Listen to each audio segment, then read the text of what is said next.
कि ये सरकार का तुगलकी फरमान, ये सरकार किस तरीके से सनातन विरोधी है।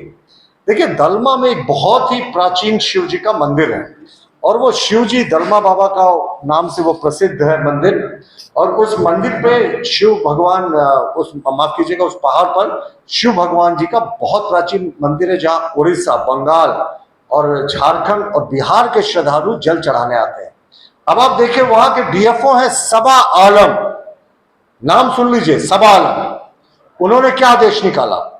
सबा आलम ने आदेश निकाला कि जो 2 व्हीलर, 3 व्हीलर, 4 व्हीलर है उस पर तो टैक्स लगेगा ही सावन के लिए जो श्रद्धालु जल चढ़ाने जा रहे हैं। लेकिन उन्होंने ये भी लिखा कि जो पैदल जा रहे हैं, पहला कॉलम देखें, हर एक श्रद्धालु से 5 रुपया वसूला जाएगा।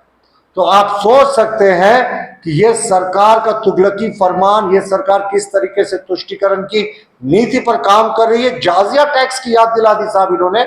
औरंगजेब के समय जो हिंदू श्रद्धालुओं पर लगता था, जो तीर्थ यात्रा करने जाते थे, अब साहब शिव जी पर कोई पैदल जल चढ़ाने जा रहा है, आप उससे भी पैसे वसूल रहे हैं। अविलंब इस तुगलकी फरमान को वापस ले, सनातनियों की जो आस्था है उस पर यह प्रहार नहीं हो, वरना भारतीय जनता पार्टी सड़कों पर उतरेगी और सनातनियों की आस्था को ये जाजिया टैक्स के खिलाफ में आंदोलन करेगी।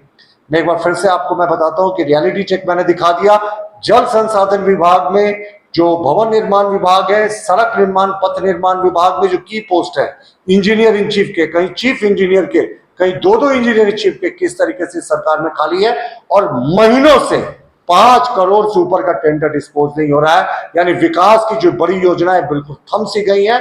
सरकार को लगता है चढ़ावे का इंतजार है, इसीलिए ये सरकार नहीं कर रही। हजारों की संख्या में रोज लोग आते हैं। अब वन विभाग ने क्या किया, डीएफओ सबा आलम ने, कि वहां एक चेक पोस्ट लगा दिया। गाड़ियों की बात छोड़ दीजिए, पैदल चलने वाले लोगों से भी 5-5 रुपया करके वसूला जा रहा है। तो ये जाजिया टैक्स नहीं है तो क्या है? ये श्रद्धालुओं को जो जल चढ़ाने पैदल जा रहे हैं, जो रात भर चलते हैं, रविवार के दिन, सोमवार को जल चढ़ाने, रोक के क्यू में लगा के उनसे टैक्स काटा जा रहा है। जाजिया टैक्स को वापस लेना होगा सरकार को। ये फर्स्ट टाइम हुआ है जी। अश्रेणी में प्रवेश करने की अनुमति दी जाती है, यानी सावन में जो टैक्स लगाएंगे इन्होंने लिख दिया है। ये जाजिया टैक्स नहीं है तो क्या है? पैदल 5 व्यक्ति 5 रुपया प्रति व्यक्ति। पैसे का सवाल ही है साहब, आप कैसे पूरे साल टैक्स नहीं लगाते और सिर्फ सावन महीने में आप लगा रहे हैं? इसका विरोध है।